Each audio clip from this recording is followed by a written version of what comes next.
За тэгвэл би нөгөө матрушка дээр дахиад хүрээд ирлээ. 5 төрлийн матрушка ярьсан. Бид нар ярьсаар хагаад 3 матрушка дээр нь очиод зогсцсон тий. Энэ болохоор CNA, LPN, Registered Nurse. Цаана магистр зэрэгтэй nurse, доктор зэрэгтэй nurse гэсэн хоёр сувилагч үлдлээ. Энэ сувилагчийн талаар би зүгээр давчхан дурсаад өгнө. Энэ болохоор агсан төвчний сувилагч. Registered nurse аваад бакалавр nurse авсны дараа очдог энэ мэргэжлийн сувилагч нар байгаа. Тэгэхээр одоо сувилахын ухааны магистр гэдэг чинь ямар хүмүүс байдаг юм бэ гэхээр бакалавр төгснөхийн дараа 2 жилийн хугацаатай суралцдаг. Суралцж магистрийн зэрэг авдаг юм сувилагч нар байгаа. Одоо манай membership манай удирдах зөвлөлийн гишүүдээс 2 хүн маань магистр зэрэгтэй сувилагч, 3 дахь хүн маань суралцж байгаа. Манай сайнаас сурж байгаа. За тэгвэл энэ хүмүүс ямар хүмүүс байдаг юм бэ гэхээр нэгдүгээр агсан төвшний мэрэгчсэн сувилагч гэж хэллээ. Энэгээр болохоор өрхийн сувилагч байж болно, өндөр насны мэрэгчлэр мэрэгч болно. Энэ хүмүүс сураад энэ хүнээ үзээд имчилгээ бичих, имчилэг хэрхэн авдаг юм сувилагч нар. Одоо та нар өрхийн имлэг дээр очиод ингээд appointment хийх гэхлээр чинь MD, NP гэсэн юмнууд гарч ирээд байгаа шүү дээ, тийм ээ. Тэр чинь ерөөсөө Америк бүр цаанаас анхан шатныхаа имлгүүд дээр nurse practitioner-уудыг суулгаж өгчээ гэсэн тийм юу тавьж цаанаасаа бүр ингээд дэмжиж өгч байгаа. Тэр утгаараа nurse practitioner айгүйх олон болж эхэлж байгаа. Тэгэхээр энэ одоо манай 2 хүн байна аль хэдийн эмчлэг хэрхэн автсан, нэг нь өрхийн имлэг дээр, нэг нь харшлын имлэг дээр ажиллаж байгаа юм 2 сувилагч байна.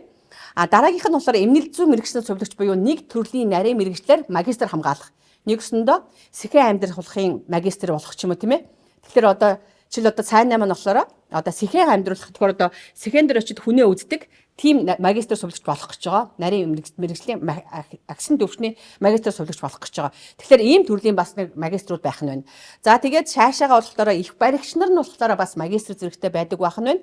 Мэдээгүйжүүлэлтийн мэдээгүйжүүлэлт өгдөг эмчнэрийн оронд сувилагч нар байдаг. Мэдээгүйжүүлэлтийн сувилагч гэдэг бол хамгийн эрэлт ихтэй, хамгийн өндөр цалинтай магистр зэрэгтэй сувилагч нар байдаг. Одоо ер нь бол дараа жилээс бол мэдээгүйжүүлэхийн сувилагч нарыг бүр заавалчгүй доктор зэрэгтэй сувилагч нарыг байлгана гэсэн бас шаардлага тавьж байгаа. Тэгэхээр магистр гэдэг маань яагаад заавалчгүй магистр болох хэрэгтэй вэ гэхээр чинь ийм юм үндэслэлээр ийм юм үйл ажиллагаа хийх явуулах хэрэгтэй. Хүнээ үзэх хэрэгтэй.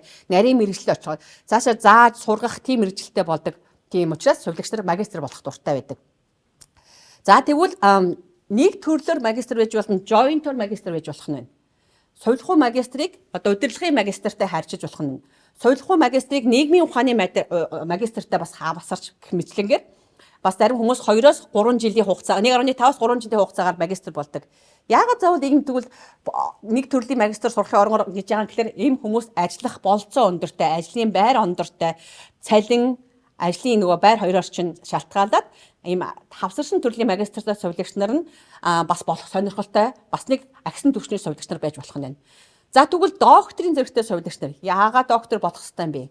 Яагаад сувилагч нар бүр докторийн зэрэгтэй болчих вэ гэхээр докторын дотор болохоор 3 янз байдаг. Доктор, nurse practitioner. Одоо манай nurse practitioner цаашаа сураад доктор зэргийн nurse practitioner болдог.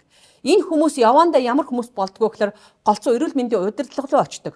Эмнэлгийн удирдлагууд эрүүл мэндийн яамд суудаг. Одоо би цааталт манай Innova бид нар бүгдээрээ мэдж байгаа Innovaгийн 3 толгой 3 тулгуур гэдэг чинь удирдлагын 3 тулгуурыг би зөв өнөөдөр тавьчлаа. 3 тулгуурын 2 нь доктор зэрэгтэй сувилагч. Одоо энд ажилдаг энэ хавьд байдаг хамгийн ойрын жишээгээр гэхэд. Тэгэхээр нэг нь болохоор master science nurse, нөгөөх нь болохоор доктор nurse practitioner. Тэгэхээр энэ хүмүүс маань сурсаар ягаад ер нь сувилахын удирдлага руу явах магадaltaй тийм хүмүүс болдог. Дараагийнх нь болохоор PhD-нүүд.